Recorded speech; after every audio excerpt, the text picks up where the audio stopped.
భగవద్గీత 3వ అధ్యాయం కర్మయోగము. సామాన్యులకు అర్థమయ్యే విధంగా చదివి వినిపిస్తాను, వినండి, మంచి జరుగుతుంది. అర్జున ఉవాచ ధ్యాయసి చేత్ కర్మణస్తే మతా బుద్ధిర్జనార్దన తత్కిం కర్మణి ఘోరే మాం నియోజయసి కేశవా. అర్జునుడు పలికెను, ఓ జనార్దన, కేశవ, నీ అభిప్రాయమును బట్టి కర్మ కంటెను జ్ఞానమే శ్రేష్టమైనచో భయంకరమైన ఈ యుద్ధ కార్యమునందు నన్నేల వినియోగించుచున్నావు. వ్యామిశ్రేణేవ వాక్యేన బుద్ధిం మోహయసీవ మే తదేకం వద నిశ్చిత్యేన శ్రేయోహమాప్నుయాం. కలగా పులగము వంటి నీ మాటలతో నా బుద్ధి భ్రమకు లోనగుచున్నట్లు చేయుచున్నావు. కనుక నాకు శ్రేయస్కరమైన ఒక మార్గమును నిశ్చయముగా తెలుపుము. శ్రీ భగవాన్ ఉవాచ లోకేస్మిన్ ద్వివిధా నిష్టా పురా ప్రోక్తా మయా నఘ జ్ఞానయోగేన సాంఖ్యానాం కర్మయోగేన యోగినాం. శ్రీ భగవానుడు పలికెను, ఓ అనగా అర్జున, ఈ లోకమున 2 నిష్టలు గలవని ఇంతకు ముందే చెప్పియుంటిని. వానిలో సాంఖ్యయోగులకు జ్ఞానయోగము ద్వారా, యోగులకు కర్మయోగము ద్వారా నిష్ట కలుగును. న కర్మణా మనారంభాత్ నైష్కర్మ్యం పురుషో స్మృతే నచ సన్యసనాదేవ సిద్ధం సమధిగచ్చతి. మనుష్యుడు కర్మలను ఆచరింపకయే నైష్కర్యము అనగా యోగనిష్టా సిద్ధి అతనికి లభింపదు. అట్లే కేవలము కర్మలను త్యజించినంత మాత్రమున సిద్ధిని అనగా సాంఖ్యనిష్టను అతడు పొందజాలడు. నహి కశ్చిత్ క్షణమపి జాతు తిష్టత్య కర్మకృత్ కార్యతే హ్యవసః కర్మ సర్వః ప్రకృతిజైర్గుణైః.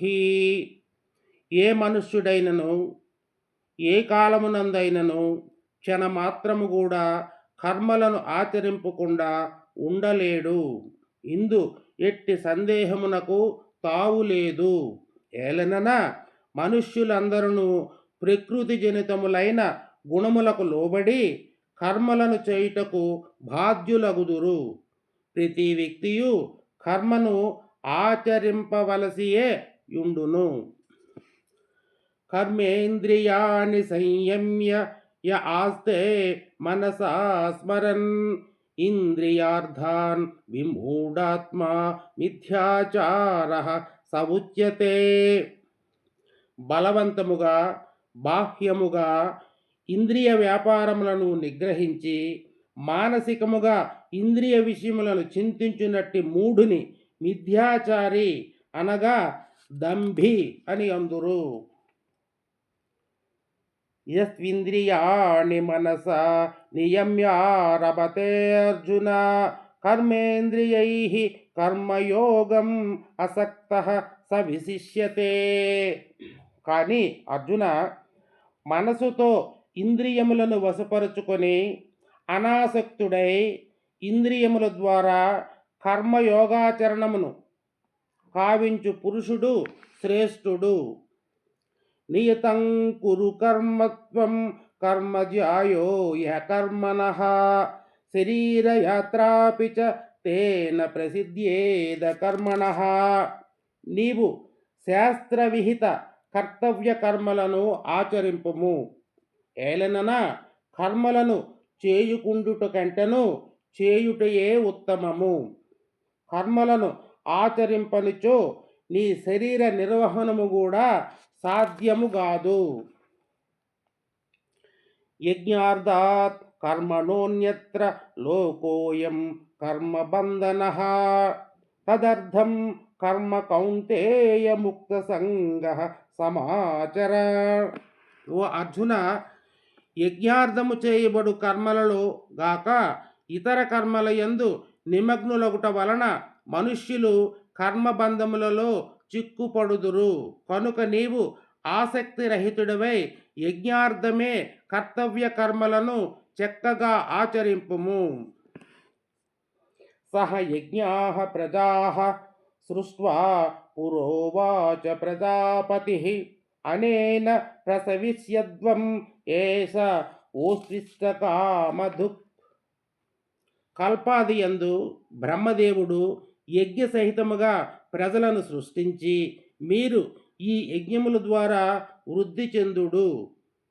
ఈ యజ్ఞములు మీకు కామధేనువు వలె కోరిన కోర్కెలన్నీ తీర్చును అని పలికెను.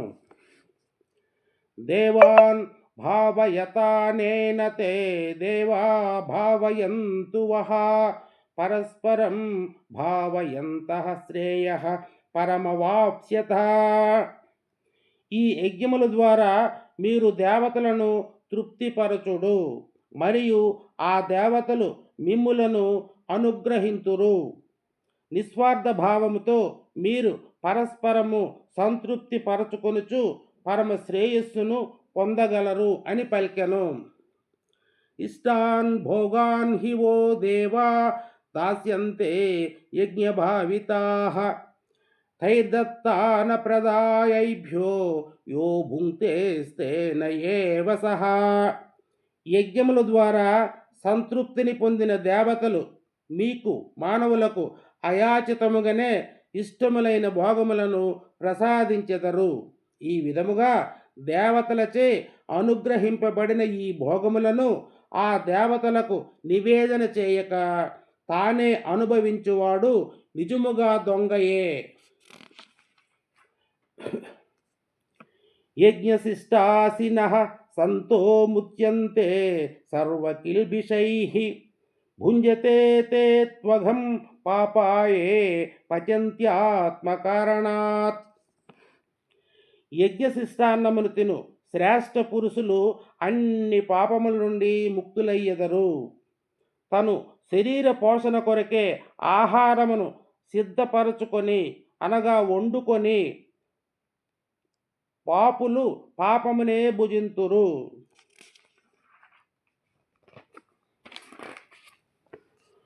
అన్నాద్భవంతి భూతాని పర్జన్యాదన్న సంభవః యజ్ఞాద్భవతి పర్జన్యో యజ్ఞః కర్మ సముద్భవః.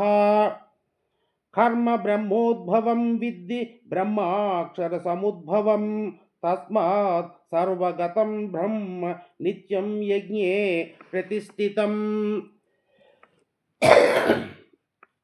ప్రాణులన్నీయు అన్నము ఆహారము నుండి జన్మించును.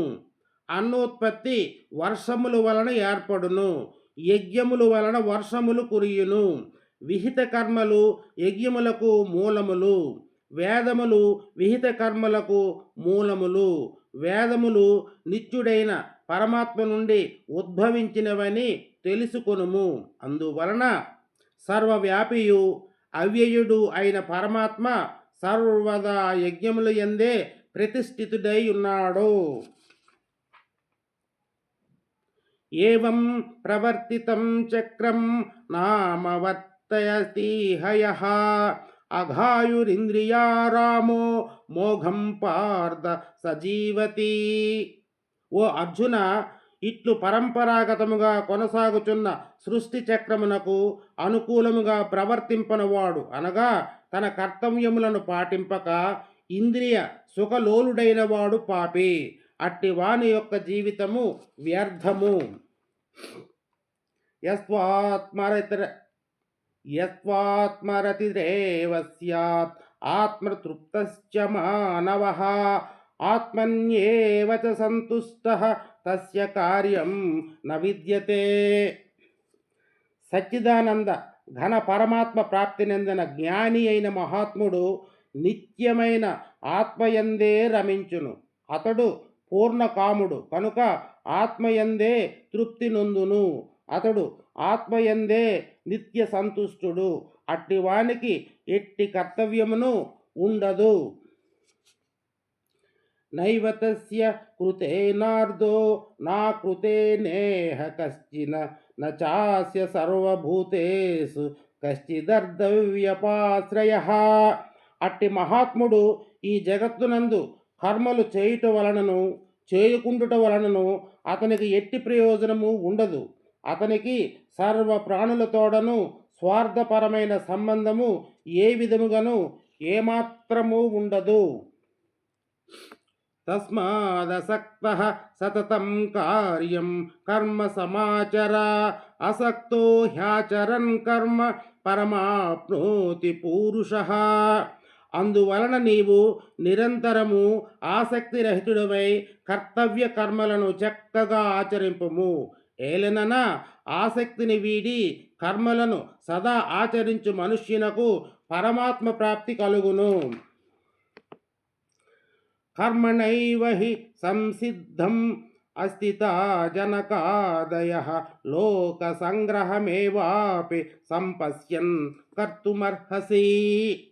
జనకుడు మొదలగు జ్ఞానులు కూడా ఆసక్తి రహితముగా కర్మలను ఆచరించుట వలననే పరమసిద్ధిని పొందిరి. కావున నీవును లోకహితార్థమై కర్మలను ఆచరించుటయే సముచితము.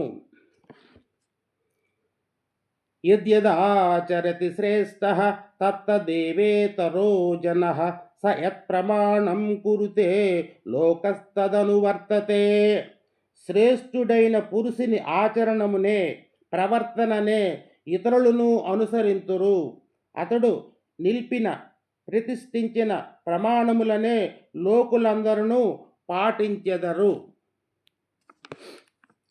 3వ అధ్యాయంలో 21 శ్లోకం వరకు చదివి వినిపించాను. తదుపరి ఎపిసోడ్లో 22వ శ్లోకం నుంచి చదివి వినిపిస్తాను. ధన్యవాదములు.